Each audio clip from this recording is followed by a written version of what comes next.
یاد رکھیں بعض نعمتیں ایسی ہوتی ہیں جو عبادت سے نہیں ملتی، بعض نعمتیں ایسی ہوتی ہیں جو ٹھوکریں کھانے سے ملتی ہیں۔ ایک بزرگ تھے، اللہ والے تھے، ان کی بیوی بڑی عبادت گزار، بیوی کو بڑی خواہش کہ خواب میں نبی علیہ السلام کی زیارت ہو۔ ہر انسان کی چاہت ہوتی ہے کہ خواب میں نبی علیہ السلام کی زیارت ہو۔ بڑی عبادت کی، بہت اعمال کیے، کوئی سمجھ نہیں آ رہی۔ ایک مرتبہ جمعے کے دن شوہر سے کہنے لگی کہ کچھ کرے نا میرے لیے کہ مجھے نبی علیہ السلام کی زیارت ہو۔ کہا تو ایسا کر کہ میں جمعے کی نماز کے لیے جاتا ہوں، تیار ہو، غسل کر، خوشبو لگا، میک اپ کر، تیار ہونے کے بعد جیسے دلہن تیار ہوتی ہے، بڑی عمر تھی اس عورت کی، 60-70 سال سے اوپر، ایسا کر تیار ہو، دلہنوں والا لباس جو پہلی رات کا لباس تھا وہی والا لباس تو پہن، مکمل دلہن بن کے تو بیٹھ، میں نماز پڑھ کے آتا ہوں جمعے کی۔ اب ادھر یہ 70 سال کی بوڑھی عورت تیار ہوگی، دلہن بن کے بیٹھ گئی۔ اب وہ اللہ والے کے مسجد کے اندر نماز پڑھنے کے بعد ساتھ ہی اس کی بیوی کا گھر، بھائی کا گھر تھا، اس کے گھر میں گئی، کہا جا یار اپنی بہن کو دیکھ، 70 سال کی بوڑھی اور اس کی حرکتیں دیکھ، اس کا میک اپ دیکھ، اس کے کپڑے دیکھ، اس کا فیشن دیکھ۔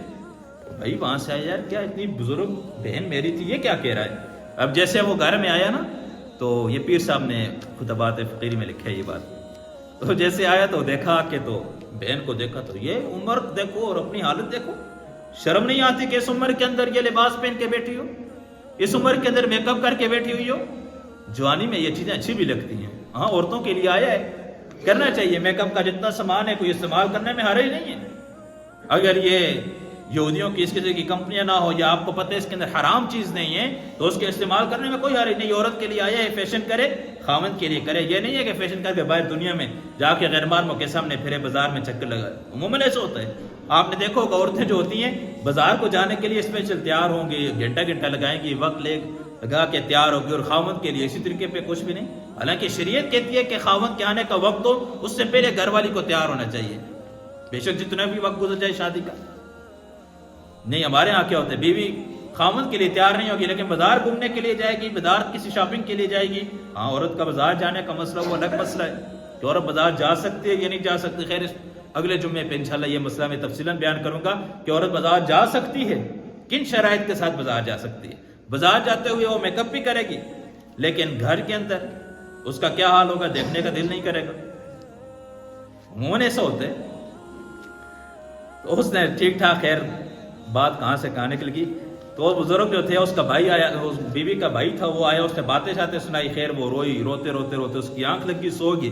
خواب میں اللہ کے نبی کی زیارت ہوئی، نبی علیہ السلام کی زیارت ہوئی۔ جب وہ خواب سے جاگی، پریشان بھی اور خوش بھی، خوش اس بات سے کہ اللہ کے نبی کی زیارت کی تمنا تھی وہ ہوگی، پریشان اس بات سے کہ خاوند نے خود ہی کہا کہ تیار ہونا، دلہن بننا، وہ لباس پہننا، وہ تیار ہوئی، اور اس نے معاملہ کیا جا کے میرے بھائی کو بتا کے، اور مجھے اس کے سامنے اس نے ذلیل کر دیا اور مجھے اس کے سامنے بےعزت کروا دیا۔ اور جب اس سے پوچھا نا خاوند سے، یہ آپ نے ایسا کیوں کیا؟ پھر خاوند نے کہا وہ اللہ والے تھے، بڑوں کی بڑی باتیں ہوتی ہیں، کہا کہ ہر نعمت جو ہوتی ہے وہ عبادت سے نہیں ملتی، کچھ نعمتیں ایسی ہوتی ہیں جو ٹھوکریں کھانے سے ملتی ہیں۔ آپ کو بڑا نعمت کے اندر میں نے رکھا ہوا تھا، آپ کو کبھی میری طرف سے کوئی تکلیف نہیں پہنچی، کسی اور کی طرف سے نہیں پہنچی، عبادت کی بھی آپ نے حد کی عبادت بھی کرتے رہی، لیکن کچھ نعمتیں ایسی ہوتی ہیں جو اللہ رب العزت ٹھوکروں سے دیتے ہیں، مشقتوں سے دیتے ہیں، تکلیفوں کی وجہ سے۔